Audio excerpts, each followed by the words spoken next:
Al Capone. Chicago, 1929. A city where beer trucks moved through streets with armed escorts and one man's signature appeared on more payrolls than the mayor's.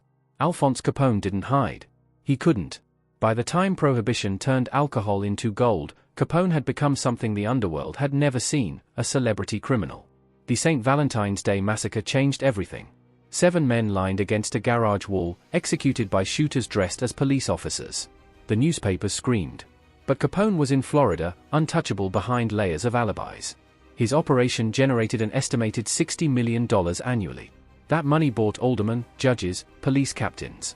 He attended the opera, opened soup kitchens during the Depression, gave interviews portraying himself as a businessman. The federal government watched, frustrated by the wall of corruption making prosecution impossible. So they looked at something simpler, his taxes. Treasury agent Elliot Ness led raids on breweries, but accountant Frank Wilson found the path forward. Bank deposits, spending habits, real estate purchases, all documented, none declared. In 1931, Capone received 11 years for tax evasion. He entered prison as the most powerful criminal in America. He left broken by neurosyphilis, his empire dissolved. The lesson wasn't lost on the next generation. If you wanted to build something permanent, you couldn't be famous. You had to be invisible. Lucky Luciano. The old bosses called themselves Mustache Pete's. They ran the Italian underworld like Sicilian villages, closed, paranoid, stuck in feuds that stretched back generations. Salvatore Maranzano and Joe Masseria fought the Castellano-Mariris War through 1930 and 1931. Charles Luciano watched the bloodshed and saw waste. Not moral waste, operational waste. Luciano was born in Sicily but raised in New York. He worked with Jews, with Irish, with anyone who could generate profit. In April 1931, he arranged Masseria's murder at a Coney Island restaurant. 5 months later, he orchestrated Maranzano's execution. Both men died because they clung to the old world. Luciano was building something new. He called it the Commission. 5 families in New York: Luciano, Mangono, Gagliano, Profasi, and Bonanno. Additional seats for Buffalo and Chicago. Each family controlled territory, but major decisions required consensus. Disputes went to a board vote, not a gun. Murder required permission. The system replaced chaos with process. The commission didn't eliminate violence. It regulated it. The structure allowed the mob to expand into unions, construction, garbage collection, and garment manufacturing. Luciano had transformed gangsters into executives. In 1936, prosecutor Thomas Dewey convicted him on prostitution charges. Luciano received 30 to 50 years. He ran the family from prison until the government deported him to Italy in 1946. He died in Naples in 1962, his system still functioning perfectly. Empires don't need kings. They need bylaws. Meyer Lansky. If Luciano built the structure, Meyer Lansky built the financial engine. Born in Poland, raised on the Lower East Side, Lansky possessed a brain suited for mathematics and a temperament suited for patience. While other mobsters bought attention with cars and clothes, Lansky wore conservative suits and lived in a modest apartment. His fortune existed on paper, in offshore accounts, in investments hidden behind legitimate businesses. Lansky understood what most criminals didn't: money isn't real until you can spend it. Raw cash meant nothing if you couldn't deposit it in a bank. So Lansky built a system. He opened accounts in Switzerland. He established casinos in Havana, Cuba, where money could move freely between tables and offshore entities. He created layers, businesses that owned businesses that owned businesses, until the origin became untraceable. His partnership with Luciano gave him access to the Commission's resources. His partnership with Benjamin Bugsy Siegel opened Las Vegas. When Siegel built the Flamingo Hotel in 1946, burning through mob money, Lansky authorized his execution. Friendship ended where accountability began. The Vegas model proved profitable. Legal casinos generated revenue that could be skimmed before taxation. The FBI pursued Lansky for decades. They found hints, traces, suggestions. They never found proof. When Israel refused him citizenship in 1972, Lansky returned to Miami and lived quietly until his death in 1983. Federal agents estimated his wealth anywhere from $300 million to $1 billion. His estate after death was valued at $57,000. The rest had disappeared. The man who counted money died free. Frank Costello. Frank Costello understood that real power doesn't announce itself. Born Francesco Castiglia in Italy, raised in East Harlem, Costello rose through bootlegging and gambling to become something unusual in the mob: a diplomat. He didn't threaten judges. He made friends with them. By the 1940s, Costello had become the interface between organized crime and legitimate New York power. His influence ran through Tammany Hall, the democratic political machine controlling New York City. Costello placed men in judgeships, delivered votes in elections. His slot machine operation generated millions annually. When Meyer LaGuardia personally smashed slot machines for newsreels in the 1930s, Costello simply moved the operation to Louisiana. The Kefauver Committee hearings in 1951 changed everything. Senator Estes Kefauver brought organized crime into American living rooms through televised investigations. The camera focused on Costello's hands during testimony, nervous, fidgeting. Those hands became famous. The country watched while a calm, articulate man explained gambling operations in business language. The hearings didn't convict Costello of murder. They convicted him of something worse, visibility. Politicians who accepted his money faced scrutiny. Costello's usefulness evaporated under the camera's glare. In 1957, Vito Genovese ordered his execution. The shooter, Vincent Gigante, fired once in the lobby of Costello's apartment building. The bullet grazed Costello's skull. He survived and retired. Television killed obscurity. The Prime Minister stepped down. Albert Anastasia. Albert Anastasia never pretended to be anything but what he was, a killer. Born in Calabria, Italy, Anastasia came to America in 1919 and immediately found work in violence. By the early 1930s, he commanded Murder Incorporated, the enforcement arm that kept the Commission's peace. A family needed someone eliminated. They requested Commission approval. If granted, Murder Incorporated dispatched a contract killer with no connection to the target. Clean. Professional. Untraceable. Estimates suggest Murder Incorporated executed between 400 and 1,000 people between 1930 and 1940. Anastasia controlled the Brooklyn waterfront through Local 1814 of the International Longshoremen's Association. That control meant union power, shipping access, and the ability to move anything, or anyone, off the docks without questions. Anastasia's reputation kept people obedient. The brutality wasn't random. It was systematic, a business model built on fear. But fear is expensive. It requires constant maintenance. And Anastasia was getting old, getting sloppy, getting ambitious. He wanted to be boss of bosses. On October 25, 1957, he sat in a barber's chair at the Park Sheraton Hotel in Manhattan, face covered with hot towels. 2 men walked in and shot him 10 times. The execution was sanctioned by the Commission. Vito Genovese and Carlo Gambino wanted him removed. Anastasia had become what he always was, a tool. And when tools break, you replace them. The Lord High Executioner died exactly as his victims had, suddenly, efficiently, without trial. Vito Genovese. Vito Genovese believed leadership belonged to whoever was strong enough to take it. Born in Naples, raised in New York, Genovese rose through the Luciano family as an enforcer willing to handle any job. When murder charges forced him to flee to Italy in 1937, he cultivated Mussolini's government and waited for his moment to return. He came back in 1945 after the charges collapsed due to a dead witness. By 1957, Genovese controlled the family formerly led by Costello and Luciano. But control wasn't enough. He wanted recognition. So he called a meeting. November 14, 1957, at Joseph Barbara's estate in Appalachian, New York. Over 100 mob figures from across the country gathered to discuss territory, narcotics, and leadership. A local state trooper noticed the unusual number of expensive cars. He called for backup. When police surrounded the estate, mobsters fled through the woods. Some were caught immediately. Others escaped but were identified later. The Appalachian meeting became a public relations disaster. For decades, the mob had denied its own existence.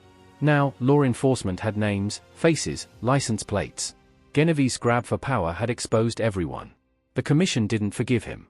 In 1959, federal prosecutors indicted him for narcotics trafficking. Genovese received 15 years.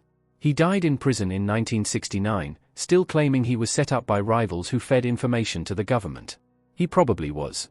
But Genovese had broken the most important rule: never draw federal attention. Future bosses would be quieter, more cautious. Sam Giancana. Chicago operated differently than New York. The outfit maintained discipline through centralized control and brutal efficiency. By the late 1950s, Sam Giancana ran the organization. He controlled casinos in Las Vegas, skimming millions before money reached official counts. He influenced unions, politicians, and entertainment industries. And then he became something unprecedented, a government asset.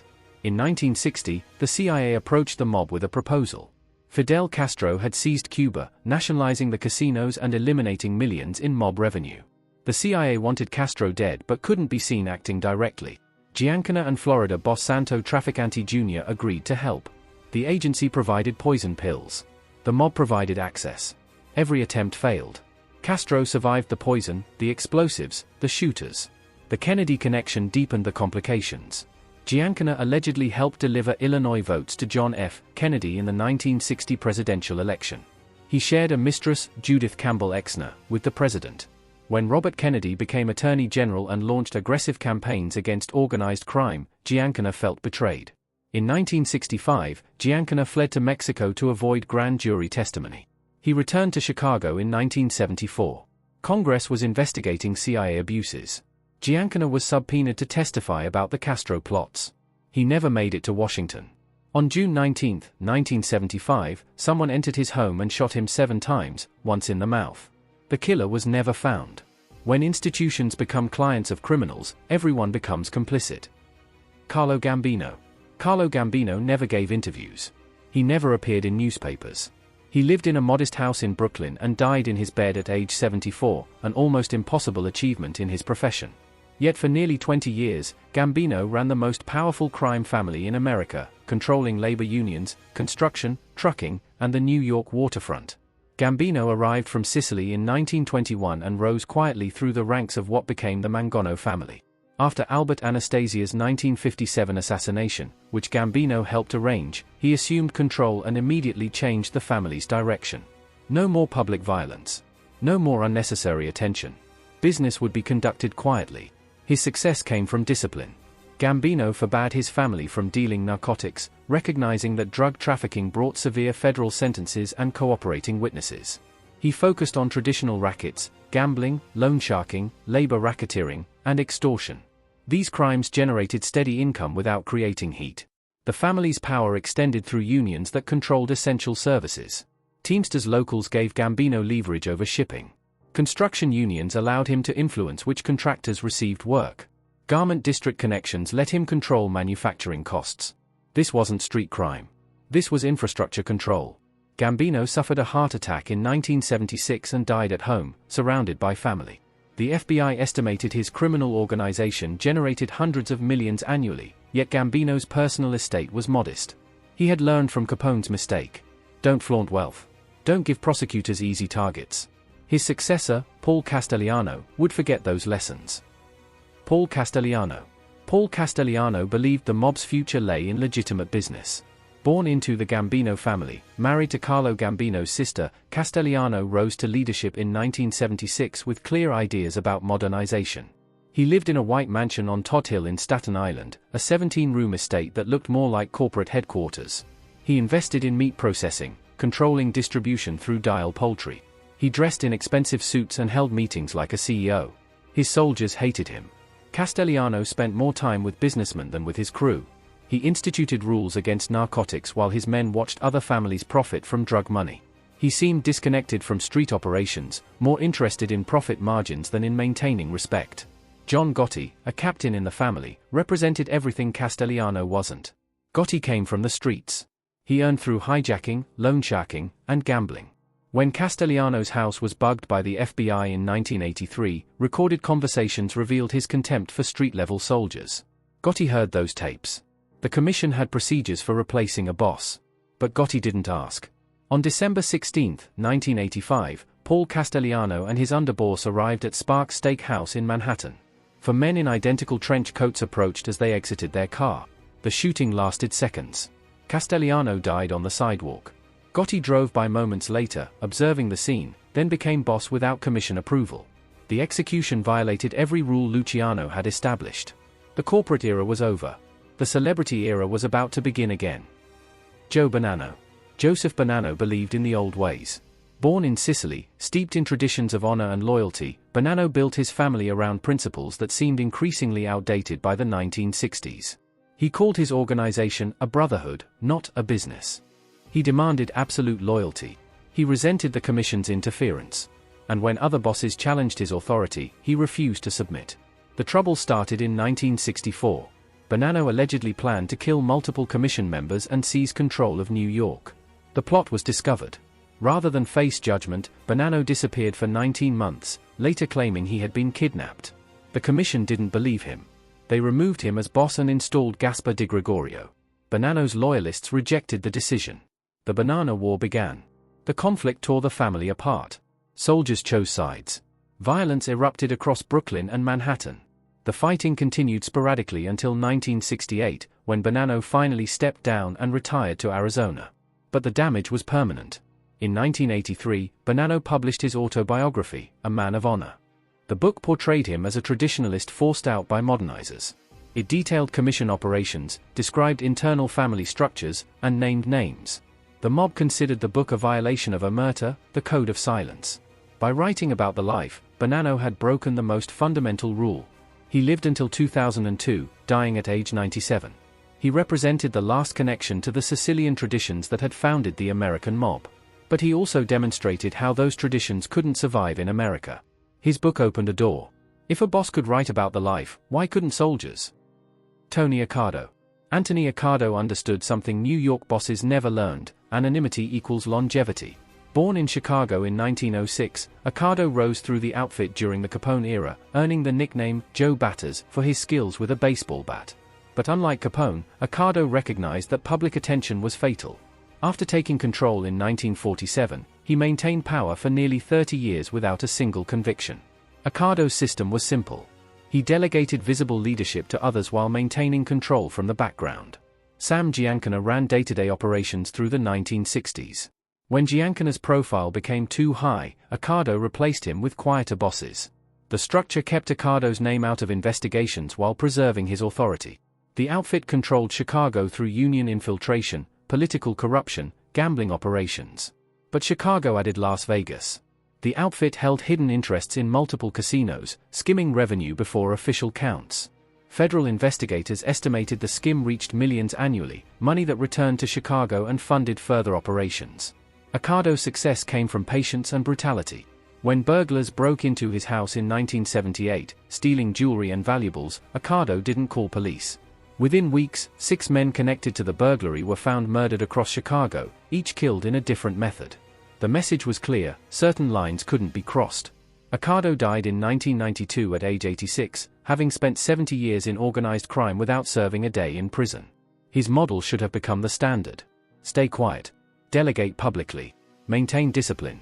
But the next generation wanted fame. Joe Colombo. Joseph Colombo created something unprecedented, a mob boss who picketed FBI offices. In 1970, Colombo founded the Italian-American Civil Rights League, claiming that federal investigations unfairly targeted Italians. The League held rallies, demanded media stop using terms like mafia and Cosa Nostra, and generated sympathetic press coverage. Colombo appeared on talk shows. Celebrities attended his fundraisers. For a moment, he transformed organized crime into a civil rights issue. The strategy was brilliant and catastrophic. Colombo convinced networks to avoid using mafia in programming. He negotiated with producers of The Godfather film, getting script changes in exchange for cooperation during filming. What Colombo didn't recognize was that he had made himself the face of the organization. Every television appearance confirmed the mob's existence. The commission watched with growing alarm. The publicity was drawing attention to everyone.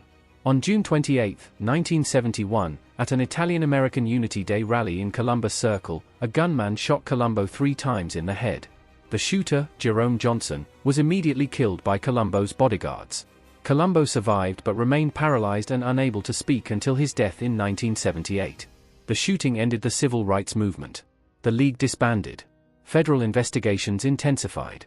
Colombo had demonstrated the danger of visibility: you can't hide while demanding public attention. The mob's power had always come from operating in shadows. Colombo brought cameras into the darkness, and the cameras showed America exactly what existed there. The lesson was clear. But John Gotti either didn't learn it or didn't care. John Gotti. John Gotti loved the spotlight. Born in the Bronx, raised in East New York, Gotti rose through hijacking and enforcement to become captain in the Gambino family. After murdering Paul Castellano in 1985, Gotti took control and immediately did what every previous boss had learned not to do: he became famous. He held court at the Rave Night Social Club in Little Italy, greeting visitors like a mayor. He wore expensive suits. He smiled for cameras. The tabloids called him the Dapper Don and the Teflon Don after winning 3 consecutive trials in the late 1980s. New Yorkers treated him like a celebrity. He seemed untouchable.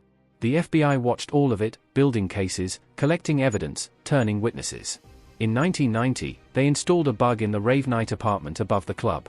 Gotti spoke freely. The recordings captured discussions of murders, including the 1985 Castellano hit. But Gotti's real mistake wasn't the bug. It was his underboss. Salvatore "Sammy the Bull" Gravano had participated in 19 murders as Gotti's enforcer. When faced with life in prison, Gravano made a calculation: testify against Gotti in exchange for a lighter sentence. He became the highest-ranking mob member ever to cooperate with the government. His testimony detailed commission structure, family operations, and specific murders. The jury convicted Gotti on all counts. He received life without parole. Gotti died in prison in 2002, maintaining silence to the end. But his legacy was destruction. The publicity he generated gave prosecutors political cover to pursue RICO cases aggressively. And Gravano's testimony showed that Omerta was dead. The Teflon finally wore off. Whitey Bulger. James Whitey Bulger represented something worse than mob violence. He represented institutional corruption.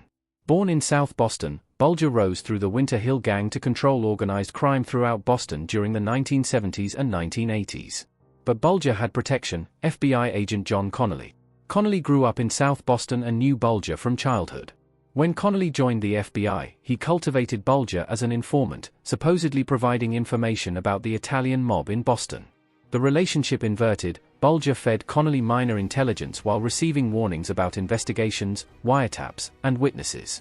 Protected by the FBI, Bulger eliminated rivals, murdered witnesses, and expanded operations without interference. The partnership corrupted everything it touched. Evidence disappeared. Investigation stalled. When other agencies tried to pursue Bulger, the FBI interfered, claiming he was too valuable to arrest. By the time federal prosecutors discovered the truth in the mid-1990s, Bulger had been tipped off and had vanished. He remained a fugitive for 16 years.